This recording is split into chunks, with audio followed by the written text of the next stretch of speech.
नमस्कार, स्वागत है आप सभी का CNBC आवाज पर। आप देख रहे हैं खिलाड़ी नंबर 1। और भारतीय बाजारों में आज हल्का सा कंसोलिडेशन, खासतौर से निफ्टी बैंक के फ्रंट पर। निफ्टी भी नेगेटिव टेरिटरी से अब कुछ उभरता हुआ दिखाई दे रहा है। 15 पॉइंट ही सही, लेकिन पॉजिटिव जोन में ये ट्रेड कर रहा है। 24,158 के स्तर है। निफ्टी बैंक में ज्यादा दबाव बनता दिखाई दिया है। 250 पॉइंट के नुकसान पर इस समय दरअसल ट्रेड खुले हम मजबूत, लेकिन ऊपरी लेवल से बाजार करेक्ट हुआ है और यही स्थिति मिड कैप्स में भी देखने को मिल रही है। हालांकि इस सबके बीच एडवांस डिक्लाइन रेशियो जो है वो पॉजिटिव टेरिटरी में है। बढ़ने वाले शेयरों की संख्या ज्यादा है गिरने वालों की तुलना में। अब कुछ पॉकेट्स है जहां से सपोर्ट मिला है मार्केट को और कुछ से बिकवाली का दबाव। तो एक तो टेक्नोलॉजी कंपनियों में कल जो तेजी थी वो बरकरार है और वो रिफ्लेक्ट हो रहा है आज इन्फोसिस में। दूसरी तरफ HDFC बैंक का योगदान है, लेकिन ICICI, कोटक, इंडसइंड बैकफुट पर। आज तो बजाज फाइनेंस में भी दबाव आता हुआ। रिलायंस इंडस्ट्रीज थोड़े से तेजी के फॉर्म में और L&T में भी हम देख रहे हैं बढ़त पर ही कारोबार। तो ये फिलहाल मार्केट का मूड। अगर आज एक इंडेक्स पर फोकस करना हो तो वो निफ्टी IT रहेगा।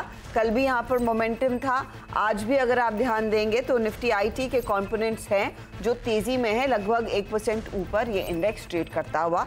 तो कल से जो तेजी बनी है वो आज बरकरार है। चलिए, ऐसे में हमारे 3 जानकार जो पिछले 3 हफ्तों के विजेता रहे हैं, उनके बीच मुकाबला कैसा बन रहा है, कहां पर ट्रेड्स आए हैं, रिटर्न्स की क्या स्थिति है। तो ये है फिलहाल कल तक का हाल। अमित लीड कर रहे हैं 1.79% के रिटर्न्स के साथ। इनके ठीक पीछे 1.59% के रिटर्न्स आशीष कयाल के और अरुण कुमार मंत्री करीब आधे % के रिटर्न्स पर बैठे हैं। ये है आपके लिए ताज़ा तस्वीर। लेकिन आज स्थिति क्या बनेगी, किस तरफ ट्रेड्स पकड़ेंगे, ये इस सब पर बातचीत होगी।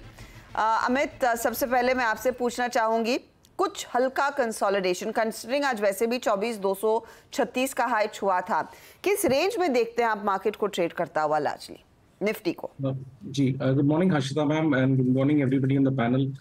मैम, अगर हम निफ्टी को देखें, कल भी हमने बात किया था कि पिछले 5-6 दिनों से हमने एक अच्छी रैली देखी है। So what I am expecting is कि थोड़ा सा कंसोलिडेशन, थोड़ा सा पुल बैक, बिकॉज जो हमारा नियरेस्ट मूविंग एवरेज है 10-डे मूविंग एवरेज, वो भी 23,800 के आसपास है। तो एक रनअवे रैली तो नहीं होगी, लेकिन अगर कोई डिप मिले टूवर्ड्स 24,050, जब तक 24,000 इंटैक्ट है तो that will be a buying opportunity. कल की तरह मैं आज भी कह रहा हूँ कि चेज नहीं करूंगा, क्योंकि इमीडिएटली कोई अपसाइड मोमेंटम नहीं नजर आ रहा है। स्लोली एंड स्टेडीली मार्केट में गो अप। सो स्टॉक स्पेसिफिक थोड़ा सा रहेंगे यहाँ पे। ओके, तो स्टॉक स्पेसिफिक रीजिए। थोड़ा धीमा रह सकती है बाजार की चाल, लेकिन मोमेंटम जो है वो तेजी की तरफ बना हुआ है। अरुण, आपकी अप्रोच क्या रहेगी? गुड मॉर्निंग हर्षिता जी। देखिए, अगेन जैसा कि अमित जी ने कहा, सेम मेरा भी वही व्यू है। कंसोलिडेशन जरूर देखने को मिल सकता है। एक तो 24,000 के पुट में अच्छी राइटिंग है और 24,300, 24,400 के कॉल में भी अच्छी राइटिंग देखने को मिल रही है। तो इसी के बीच में मार्केट दायरे में रहना चाहिए और स्टॉक स्पेसिफिक एक्शन काफी अच्छा है। अगर आप मिड कैप भी देखें और एडवांस डिक्लाइन रेशियो भी देखते हैं तो काफी अच्छा रुझान मिड कैप्स में नजर आ रहा है। आज मेजर कल्प्रिट आप कह सकते हैं कोटक बैंक और बैंक निफ्टी है, जिसकी वजह से थोड़ा प्रेशर नजर आ रहा है। पर धीरे धीरे मुझे लग रहा है 24,300, 24,350 तक मार्केट जाना चाहिए और नीचे में 24,000 के आसपास एक स्ट्रॉन्ग सपोर्ट जोन नजर आ रहा है। ओके, आशीष, मैं निफ्टी IT पर आपकी राय लेना चाह रही हूँ, क्योंकि वहां पर एक अच्छा खासा मोमेंटम बना हुआ है। क्या यहाँ और गेन्स आ सकते हैं? देखिए, अब 400 पॉइंट ऊपर वो इंडेक्स ट्रेड करता हुआ। बिल्कुल हर्षदा जी, देखिए ओवरऑल जो रुझान है निफ्टी IT में बहुत समय के बाद में एक मोमेंटम पकड़ा है और यहाँ पर अगर देखा जाए तो ओवरऑल एक रोटेशनल सेक्टर रोटेशन हो रहा है, जहां पर हमने थोड़े दिन पहले बैंक निफ्टी को आउट परफॉर्म होता हुआ देखा और अभी निफ्टी IT आउट परफॉर्म कर रहा है।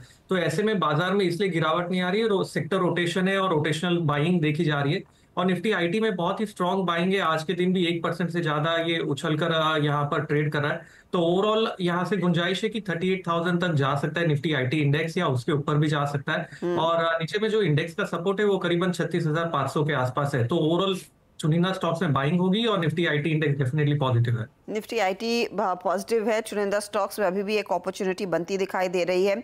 अब आपके लिए 3 ट्रेड्स लेकर आएंगे जो आउट परफॉर्मर्स साबित हुए हैं कल और आज के बीच हमारे जानकारों के लिए, और फिर नए ट्रेड्स पर फोकस करेंगे। एक तो आशीष का श्याम मेटालिक्स जो लगभग 1.5% तक की कमाई इनको करके गया। सोना BLW एक बेहतरीन ट्रेड था। अरुण के लिए, और वहां पर 3.5% के रिटर्न्स बने, और पीएफसी चुना था अमित ने, जहां पर 2 से 2.5% तक के रिटर्न्स बनते दिखाई दिए। अब यहां से आगे किस तरह के ट्रेड्स पर हमारे जानकार कर रहे हैं फोकस, ये समझ लेते हैं। पहले आशीष का आपके लिए लेकर आते हैं पोर्टफोलियो। तो वैसे इन्होंने ज़्यादातर ट्रेड्स जो है कल और आज में निपटा लिए हैं। आज इन्होंने पीबी फिनटेक से एग्जिट किया है। दूसरी तरफ कल के सत्र में शाह मेटालिक्स, असाही, मिंडाकॉर्प, नैम जैसे ट्रेड्स में इन्होंने एग्जिट और प्रॉफिट बुक किया। आज की फ्रेश स्टार्ट फिर किस स्टॉक के साथ होगी?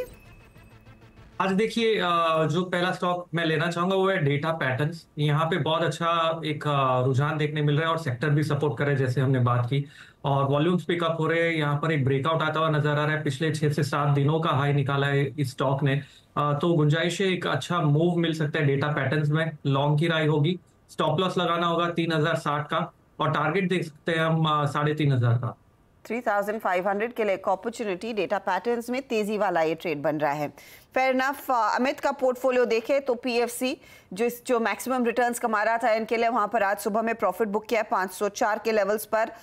नैल्को एग्जिट किया, एलगी इक्विपमेंट्स और एनएमडीसी में भी ट्रेड्स एग्जिट कर लिए। अमित, फिर आपका आज का ताजा ट्रेड क्या है? जी मैम, मेरा आज का पहला ट्रेड रहेगा प्राज इंडस्ट्रीज। प्राज इंडस्ट्रीज का स्ट्रक्चर देखें तो काफी स्ट्रॉन्ग स्ट्रक्चर है। 2 दिन पहले हमने यहाँ पे कंसोलिडेशन ब्रेकआउट देखा था लगभग 738 740 के लेवल पे। ओवरऑल वीकली चार्ट्स भी काफी स्ट्रॉन्ग है। 746.60 का इसका प्राइस है। इसे बाय करें, 728 का स्टॉप लॉस रहेगा और टारगेट रहेंगे 800 रुपीज पे। ओके, तो प्राज इंडस्ट्रीज 800 का टारगेट, एक मौका तेजी का बन रहा है। फिर से लाइमलाइट में आ रहा है काउंटर 728 का। आप स्टॉप लॉस लगाइएगा जब आप इस ट्रेड में उतर भी रहे हैं।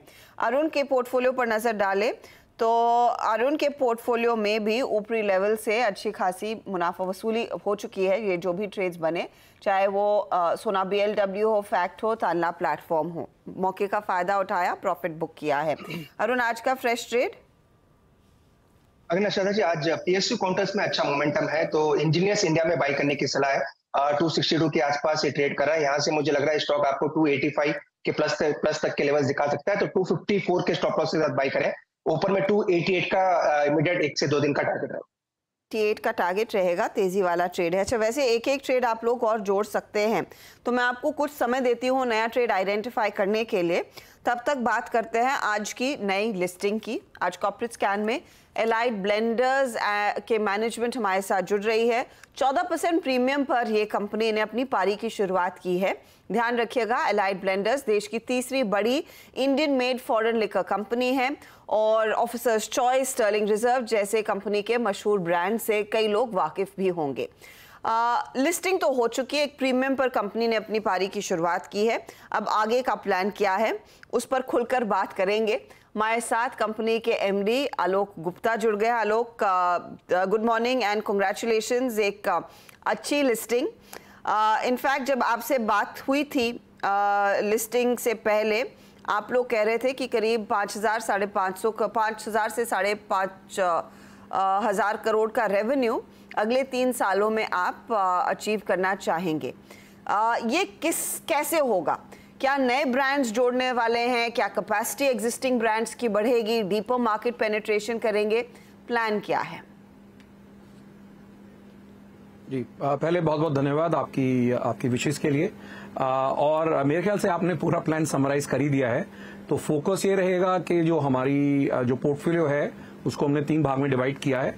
मास प्रीमियम में, जहां पे हमारी ऑफिसर्स चॉइस विस्की है, जैसे आपको मालूम है कि वो मार्केट लीडर है, वहां पे हमारा फोकस रहेगा ग्रॉस मार्जिन पे और प्रॉफिटेबल ग्रोथ पे, जो एक करीब सिंगल डिजिट रहेगा। जो PNA सेगमेंट है, जहां पे हमारी 3 और मिलेनिया ब्रांड्स हैं, officers choice blue, iconic white और स्टर्लिंग रिजर्व, ये तीनों ब्रांड मिला के हमारी बहुत अच्छी पोजीशन। ये सेगमेंट करीब 120 मिलियन केसेस का है, तो हमारी कोशिश ये रहेगी कि यहाँ पर अपना मार्केट शेयर एक्सपैंड करें और यहाँ पे हमारे को ग्रोथ आएगी हाई डबल डिजिट के अंदर। और जो प्रीमियम और लग्जरी साइड का पोर्टफोलियो है, जहां पर हमारी प्रेजेंस जनवरी से ही चालू हुई है जोया जिन के साथ, और इसको इस साल के अंदर हमने करीब 4 और 5 आइडेंटिफाई करे हैं, जहां पर राइट टू प्ले और राइट टू विन दोनों हमको लगता है हमारा है। तो ये जो तीनों चीज पे फोकस करेंगे, इससे हमारा टॉप लाइन ग्रोथ भी बढ़ेगा और मार्जिन एक्सपेंशन भी होगा, जो हमारे फिर EBITDA मार्जिन के अंदर नजर आएगा। तो FY25 के लिए अगर हमें कुछ और डिटेल स्पेसिफिकली दे सके, इस साल के अंत तक क्या टारगेट कर रहे हैं आप अपनी रेवेन्यू, प्रॉफिटेबिलिटी, एबिटा के लिहाज से? जी, जैसा आपको मालूम है लास्ट ईयर करीब 3,300 करोड़ के करीब हमारा रेवेन्यू ग्रोथ रहेगा, अगेन मिड डबल डिजिट में। तो margin expansion again 200 to 300 basis gross margin पे हमारा एक्सपेंशन रहेगा। एबिटा हमारा डबल डिजिट रहेगा, जो पिछले 3-4-5 सालों में सिंगल डिजिट रहा है, तो इस साल के अंदर हमारा एबिटा डबल डिजिट में आएगा। और जैसे हमने लास्ट टाइम बात करी थी कि अगले 2-3 सालों के अंदर ऑन बैक ऑफ जो हमारा प्रोडक्ट पोर्टफोलियो चेंज हो रहा है और दूसरा जो बैकवर्ड इंटीग्रेशन हो रही है, टारगेट यही रहेगा कि हम इंडस्ट्री पैरिटी एबिटा पे आए। और क्योंकि ऑब्जेक्ट ऑफ इशू है टू रिपे आवर डेट, तो हमारी सिग्निफिकेंट रिडक्शन इन डेट है और सिग्निफिकेंट रिडक्शन इन इंटरेस्ट है, जिससे all the way we will see better cash flow flowing all the way down to PBT. तो साल का जब हम एग्जिट करेंगे, top line growth high double digit, gross margin double digit के अंदर, significant reduction in interest, therefore a better margin, ऐसा एक गाइडेंस के साथ हम काम कर रहे हैं। तो आप एक मार्केट लीडर इस समय मास प्रीमियम सेगमेंट में है, रफली 21% तक का मार्केट शेयर वहां पर है। ये बताइए वैल्यू टर्म्स में ये सेगमेंट आप लोगों के लिए क्या ऐड करेगा और इसको और कितना स्केल करेंगे, या फिर प्रीमियम साइड पर जहां आपने एक ब्रांड इस समय लॉन्च किया है वहां पर ज्यादा लॉन्चेस आएंगे, उस मार्केट को स्केल करना चाहेंगे? आई थिंक एबीडी में हम लोग रेंज, हमारा जो प्रोडक्ट है वो डाइवर्सिफाइड पोर्टफोलियो है, तो हमारी स्ट्रैटेजी है विच इज मास प्रीमियम पे ग्रो करेंगे सिंगल डिजिट, मगर फोकस रहेगा प्रॉफिटेबल स्टेज पे, फोकस रहेगा ग्रॉस मार्जिन जो हमारा करीब 40% के आसपास है, फोकस रहेगा कि वहां पर हम ग्रॉस मार्जिन अपना रिटेन करें और उसको ग्रो करें। अब 50% of our revenue comes from Officer's Choice, mass premium segment जिसको हम बोलते हैं। तो हमारी स्ट्रैटेजी या रणनीति हमारी बड़ी सिंपल है कि focus on profitable growth and focus on retaining gross margin.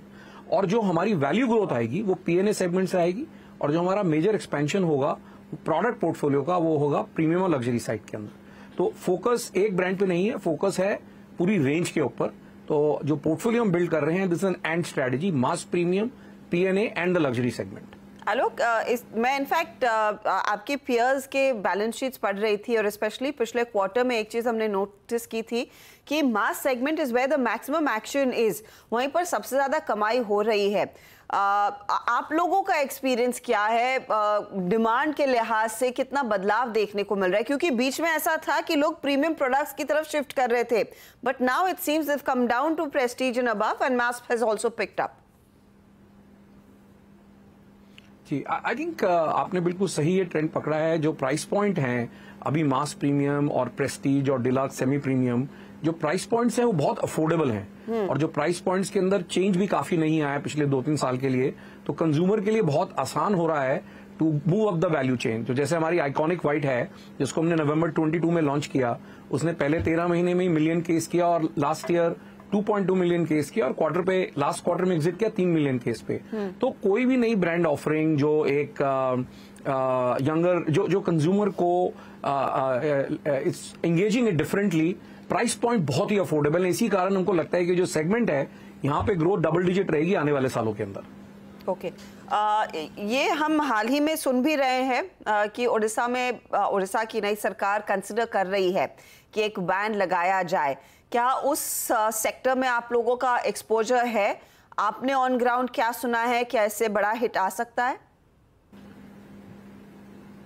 जी, बिल्कुल एक्सपोजर है हमारा, लेकिन जहां तक हमारे को समझ है और जो हमने बात करी है वहां पर ग्राउंड लेवल पे, हमको ऐसा लगता है कि इस जो न्यूज है इसके पीछे मतलब हमें ऐसा लगता है कि इसके पीछे कोई खास कारण नहीं है या कोई गवर्नमेंट का थिंकिंग नहीं है सिर्फ, और ये आने वाले टाइम में पता चलेगा। लेकिन अभी हमारा ऐसा मानना है कि उड़ीसा में कोई ऐसा प्लान नहीं है for that state to go dry. और गोइंग फॉरवर्ड प्राइसेस की सिचुएशन क्या रहेगी? आपने जैसे मेंशन किया कि ज्यादा बदलाव नहीं हुआ है, लेकिन तेलंगाना स्टेट में इंडिकेशंस आ रहे थे कि शायद प्राइस हाइक्स आते हुए दिखाई दे सकते हैं। क्या आप तैयार हैं और ऐसे कुछ प्राइस हाइक्स आगे देखने को मिलेंगे? जी देखिए, पॉलिसी सब स्टेट में ऑलरेडी अनाउंस हो चुकी है, तो जहां जहां प्राइस हाइक होना था वहां हो गया है। लेकिन वी आर हियरिंग कि तेलंगाना के अंदर कुछ मिड प्राइस पॉलिसी चेंज होगा। Will be of course very happy. Telangana हमारी बहुत बड़ी मार्केट है, करीब 30% सेल हमारे, हम लोग 10 मिलियन केसेस वहां करते हैं, हमारी डिस्टिलरी वहां पर है। तो अगर वहां कोई भी प्राइसिंग हाइक होगा तो हमको उसका बहुत फायदा होगा। तो will welcome it the price hike, but the jury is out. जब तक नई पॉलिसी नहीं आएगी इसके बारे में निश्चित तरीके से कुछ नहीं कहा जा सकता। ओके आलोक, फाइनली जो प्रीमियम मार्केट में आपने एक जिन लॉन्च की है, क्या ऐसे और प्रोडक्ट्स हम देखेंगे लॉन्च होते हुए, specially to cater to the premium segment in the near future? बिल्कुल, एब्सोल्युटली। जो हमारा रोड मैप है न्यू प्रोडक्ट डेवलपमेंट का, आई थिंक थंब रूल, हर क्वार्टर हमने ऐसा प्लान किया है कि हम एक नया प्रोडक्ट लॉन्च करें। तो लास्ट पूरे साल में टीम ने मेहनत करके 4-5 नए प्रोडक्ट बनाए हैं, जिसमें सोया का लॉन्च हुआ है। And going forward, participating in the scotch whisky segment, participating in luxury whisky segment, participating in luxury vodka segment. आप एबीडी की तरफ से आप देखेंगे कि नई product launches quarter on quarter हम लोग अनाउंस करेंगे। बहुत बहुत शुक्रिया। और आपका स्टॉक आज तो 14% के हाई पर है, तो वहां पर एक्शन जरूर देखने को मिल रहा है। Good luck to you and all the very best. Thank you so much, बहुत बहुत धन्यवाद। स्टॉक आपके सामने करीब 320 पर ट्रेड करता हुआ। चलिए लेंगे एक छोटा सा ब्रेक। ब्रेक के बाद देखते हैं अमित, आशीष और अरुण ने कुछ स्टॉक आइडेंटिफाई किया है या नहीं। आपके सामने आएगी, ज्यादा कुछ बदलाव नहीं। 200 पॉइंट के नुकसान पर निफ्टी बैंक अभी भी कारोबार कर रहा है। मिड कैप इंडेक्स अब 80 पॉइंट नीचे। निफ्टी कोशिश कर रहा है पॉजिटिव में टिके रहने की, 38 से 40 अंकों का इजाफा। एक एक ट्रेड हमारे तीनों जानकार जोड़ सकते हैं। इस समय अमित ने ही स्टॉक आइडेंटिफाई किया है। अमित, क्या रहेगा वो? जी मैम, इस समय का स्टॉक रहेगा जोमैटो। 52 वीक हाई पे ट्रेड कर रहा है और पिछले 10-15 दिनों से हम देख रहे थे कि 210 की रेंज में, सॉरी 195 205 की रेंज में कंसोलिडेट कर रहा था। और आज उस कंसोलिडेशन का हमने ब्रेकआउट नजर आ रहा है चार्ट्स पे। Early morning volumes are impressive. तो 209 के लगभग प्राइस है। 204 का स्टॉप लॉस रहेगा और 222 के टारगेट्स के लिए जोमैटो। 222 का टारगेट रहेगा जोमैटो पर। एक अपॉर्चुनिटी तेजी की साफ बनती दिखाई दे रही है। ये है फिलहाल आपके लिए एक मौका तेजी का। आशीष और अरुण रुक रहे हैं। दोपहर में ट्रेड देंगे, राइट आशीष? बिल्कुल। Okay. अभी थोड़ा वेट करेंगे, फिर दोपहर में दूसरा ट्रेड जोड़ना चाहेंगे बाजार की चाल देखकर। अरुण? जी मैम, अगेन सेम राय रहेगी। दोपहर में 12:30-1 बजे के बाद अगर कोई स्टॉक मिलता है तो इनिशिएट करेंगे। ओके, तो 12:30-1 के आसपास नया ट्रेड आएगा, यानी कि फिर 1 बजे मिड कैप मंत्र के दौरान अपडेट्स आएंगे खिलाड़ी नंबर 1 में। बहरहाल जो ट्रेड्स आए हैं वो आपकी स्क्रीन पर लेकर आते हैं। सबसे पहले आशीष कयाल डेटा पैटर्न्स लेकर चल रहे हैं। 3500 का टारगेट, 3060 का स्टॉप लॉस है। रिटर्न्स की स्थिति आपके सामने है। थोड़ा सा अंडर परफॉर्म करता हुआ 0.5% का नुकसान इधर बन रहा है। अब लेकर आइएगा आप अरुण के पोर्टफोलियो को। तो इंजीनियर्स इंडिया 288 का टारगेट, 254 का स्टॉप लॉस यहाँ पर दिया। तेजी वाला ये ट्रेड है। EIL इनके लिए ज्यादा कुछ जोड़ इस समय तो नहीं रहा है। अमित ने 2 ट्रेड्स दे दिए, एक प्राज है और दूसरा जोमैटो। प्राज में टारगेट 800 का है, 728 का स्टॉप लॉस रहेगा।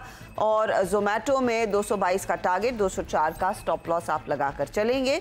इधर दोनों ही स्टॉक्स देखिएगा तो तेजी में है। 0.84% का योगदान प्राज की तरफ से और जोमैटो 0.43% ऐड कर रहा है अमित के लिए। ओवरऑल रिटर्न्स की सिचुएशन अब आपकी स्क्रीन पर आ रही है। तो देखिए मुनाफे का मीटर किसके पक्ष में है। 3.5% के रिटर्न्स हो गए हैं अमित के। लगभग 3% की कमाई अरुण कर रहे हैं और 0.59% के रिटर्न्स आशीष के। ये आपके लिए ताज़ा हाल है। और 2 और ट्रेड्स दोपहर में 1 बजे के आसपास आएंगे और वो अपडेट हम आपको देंगे भी मिड कैप मंत्र के दौरान। इस बीच मार्केट का हाल जस का तस। कल से एक स्टॉक जो आउट परफॉर्म कर रहा है वो विप्रो अब भी करीब आपको 2-2.5% ऊपर दिखाई देगा। यहाँ पर एक अच्छा खासा मोमेंटम बना हुआ है। लेंगे एक ब्रेक के बाद पूरा एक्शन कमोडिटी मार्केट से जुड़ा हुआ वो आपकी स्क्रीन पर लेकर आएंगे। आप बने रहें CNBC आवाज़ के साथ।